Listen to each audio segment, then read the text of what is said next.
Hello everyone, I am Manish Kumar, a PhD student at Purdue University in the lab of Dr. Reju Adekani. I am going to talk about the multi-stability in porous media flow. So the main motivation behind this work is the enhanced oil recovery. In the case of enhanced oil recovery, the capillary force on the oil droplet are much larger than the viscous forces. To increase the viscous force on the oil droplet, polymers are basically added to the wetting fluid. The elastic component of polymers leads to instability inside the pore of the porous media. So in this case, we are going to study the effect of this instability on the oil recovery. Other application is in the case of groundwater remediations.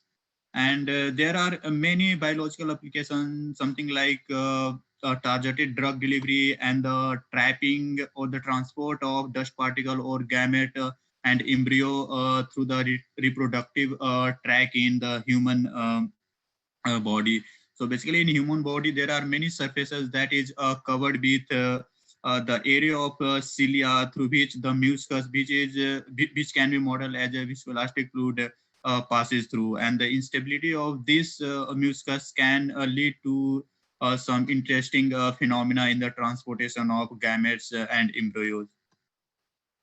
So previous people have experimentally studied the instability in the presence of the single cylinder in the channel or the dual cylinder inside the channel, and they discovered different kind of flow states. People also have done the a study of the ADs upstream of a single constrictions experimentally, and the recent experiment also uh, focused on the stability inside the like the multiple closely placed pore. And in this case, they discovered bistability inside the pore. Here we study the stability of viscoelastic fluid through a converging diverging channel that is basically made of 10 identical pores. So fluid flow is governed by the Navier-Stokes equation, where the stress tensor has one polymeric contribution, and we use a FINI-P model to describe the polymeric stress component. In this case, important dimensionless numbers are Reynolds number and Weisenberg number. Reynolds number is very small, that's why the inertial effect is completely negligible, and the Weisenberg number vary between 10 to 47. Here first we study the instability in a single throat channel. Here we see that upstream of the throat, the formation of AD take place, while the downstream of this throat, the flow diverges and we don't see any kind of AD.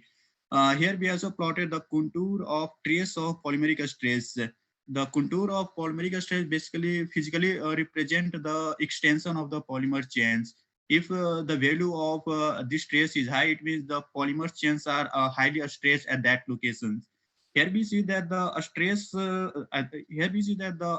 of a high polymeric uh, take place very close to the wall.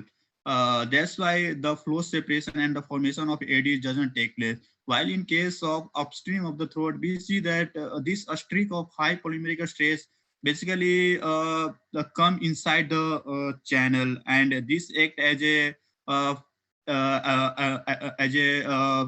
as a precursor of flow separation, and we see the formation of AD. We quantify the length of AD upstream of the throat, and we see that if we increase the Weisenberg number, the average length of AD increases.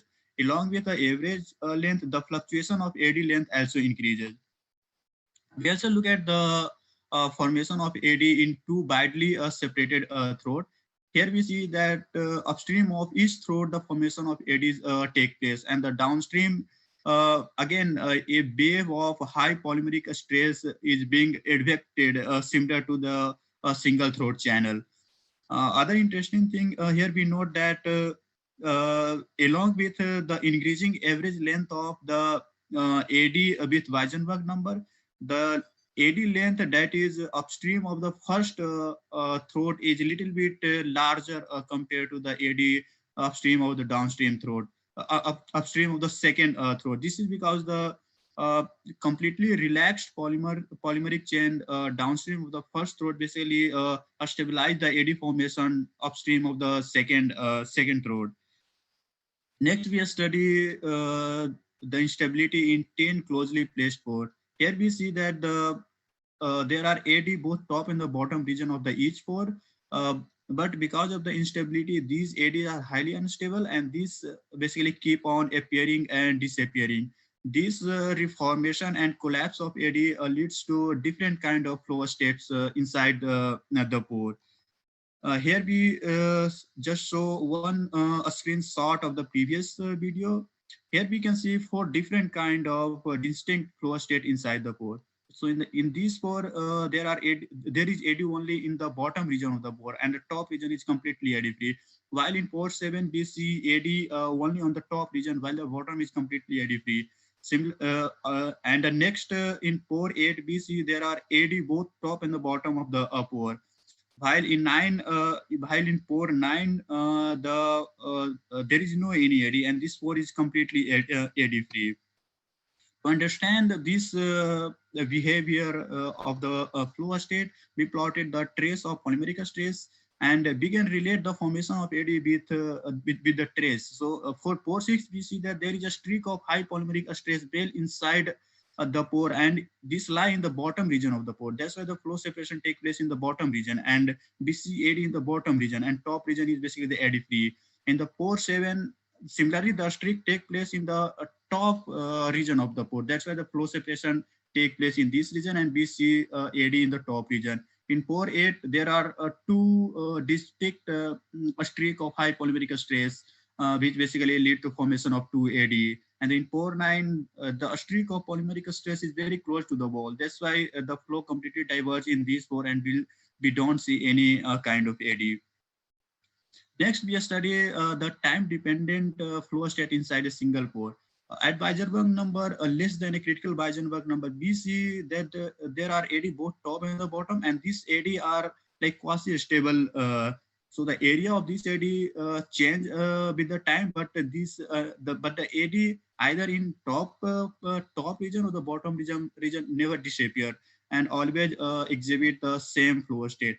While at the a Weisenberg number greater than a critical Weisenberg number, we see all the four kind of a stability in a single pore. So initially there are like the AD top and the bottom region of the pore. After some time, the bottom AD completely collapse and there is AD only on the top. In the next, we see that both AD collapse and the pore become completely AD free. And in the fourth stage, we again see that the AD at the bottom region of the pore reappear while the top region is still AD free. We can relate this with the stress profile. Here we see in the first zone, there are two streak of high polymeric stress built inside the AD. This lead to a two flow separation zone and formation of AD top and the bottom. In the second zone, the streak lie on the top region of the pore, while the bottom region of the pore, the streak is very close to the wall. That's why the flow separation doesn't take place and we see AD only in the top region. In third zone, the streak is very close to the wall and its magnitude is much smaller than the global maxima. That's why there is no any AD in this zone. Again, in fourth zone, the flow separation take place in the bottom region because of the this streak lie in the bottom region of the pore. To quantify the threshold Weisenberg number, we plotted the probability distribution as well as a standard deviation of the AD length for all three geometry. Here we see as we increase the Weisenberg number, the range of the AD length increases. This also can be seen from the standard deviation. However, we note that the when the Weisenberg number is greater than a critical Weisenberg number, the slope of the standard deviation changes. We consider this Weisenberg number as a critical Weisenberg number. Similarly, for a two-throat channel, there is a critical Weisenberg number above which the slope of standard deviation change. In 10 closely located pore, there is a critical Weisenberg number above which the standard deviation increases. And the area of the AD inside the pore basically vary a lot compared to the smaller Weisenberg number. Now we look at the pressure drop across the channel. Because of the instability, the pressure drop is not constant and it varies with the time. In this plot, we look at the average time average pressure drop at different Weisenberg number. As we increase the Weisenberg number, pressure drop decreases. This can be understand with the flow state inside the channel. At the large Weisenberg number, there are many pore that is completely eddy free, and the pressure drop across the eddy-free pore is smaller compared to the pressure drop across the pore which has one eddy or two eddy. That's why we see this decreasing trend. We also see some flow state when the AD appear at the center of the pore, and this happen with or without the AD at the top or the bottom region of the pore. For example, in this case, along with the AD at the center, AD also is at the top and the bottom, while in this case, AD only is at the ADs are only at the center, and this flow state has not been reported in the experiment state. Now, if we try to answer the question that what happened to the trapped oil droplet, which is basically trapped in the top region of the pore. So if the flow has like two ADs, both top and the bottom, in this case, this oil droplet remain the trap. Well, at a large Weisenberg number, because of the instability, the flow inside the pore may diverge. And if the flow diverges, this region comes in the primary flow zone. And this oil particle can be simply displaced. And finally, these are the conclusion of this talk. And I'm leaving this to the audience, and I'm ready to take any questions. Thank you.